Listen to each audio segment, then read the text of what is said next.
Okay, so let's talk a little bit about applications of negative cycles, if one can detect them in a graph.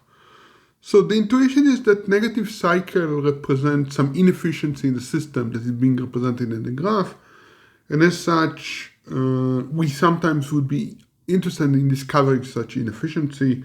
We will show such an application for foreign exchange of money, but it's also being used as subroutine in various algorithms, like in computing minimum cost flow, whatever it is, which is a topic outside the scope of this class, but it's a natural enough problem that it's used in other domains.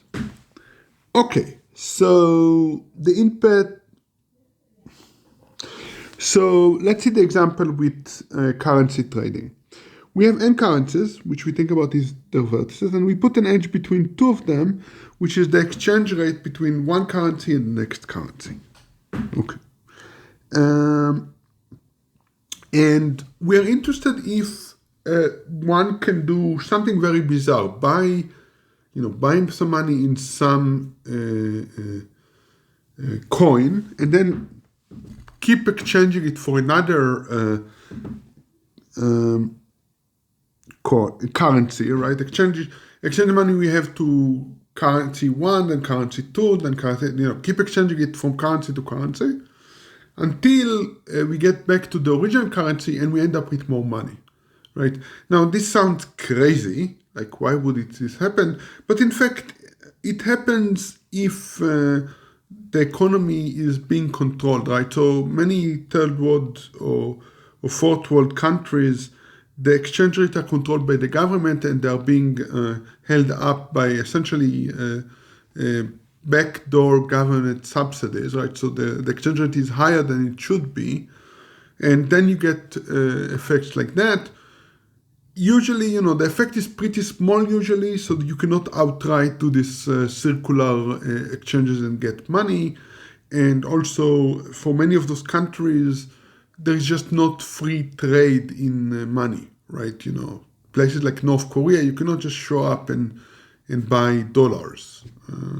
You will get into trouble. So, but still, this is a situation that happened in the past, less so, I would say, from the 80s, because people got much better in detecting such opportunity for currency arbitrage. So it doesn't happen very much, but it still theoretically can happen. I also should mention that, as you probably know, when you exchange money, unless you do it in outer space, you're going to pay some percentage for the transaction. And this percentage on the transaction really makes such arbitrage opportunity very, very rare, because it really makes the gap has to be quite large for this to happen. By the way, it's the belief of a lot of people that stock market should also have tiny fees on transaction, all transaction, to prevent situation where people do this insane number of very fast transaction in milliseconds, which doesn't contribute anything really to the market. But that's a discussion for some other time. Going back to our case, right? You can think about the exchange rate from the Chinese yuan to the euro to be 0.116, which is, by the way, not too far from the real exchange. €1 to $1, and $1 to back to the Chinese yuan. And if you do that, you realize that you start with 1 yuan and you end up with 1.07 yuan, right? Before you go and check that, of course, it's fictional numbers and don't really exist in the real world. But we would like to, given this graph of exchange rate, we would like to discover arbitrage if it exists. So how do we do that? So as I said, we create this graph between all pairs of vertices, we create a graph where between any pair of vertices we have an edge with the exchange rate. And in fact, what we will do, instead of putting the exchange rate, we will put the log of the exchange rate. Okay? And in fact, we will put minus log. For some reason, that's what works. It doesn't really matter.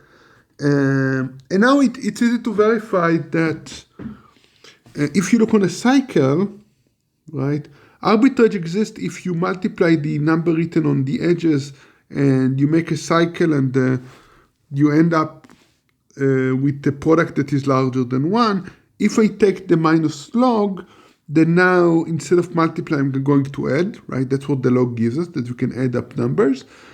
And if the number is larger than 1, right, then the log is going to be larger than 1. Since we take minus, it's going to be negative, right? Because log of 1 is 0, right? Bigger than 1 is bigger than 0. Minus says that it's going to be negative. So if we can find a negative cycle with this pricing, it means that we can find an arbitrage opportunity. Okay, and here's what you need to know about the log to verify that. Okay, so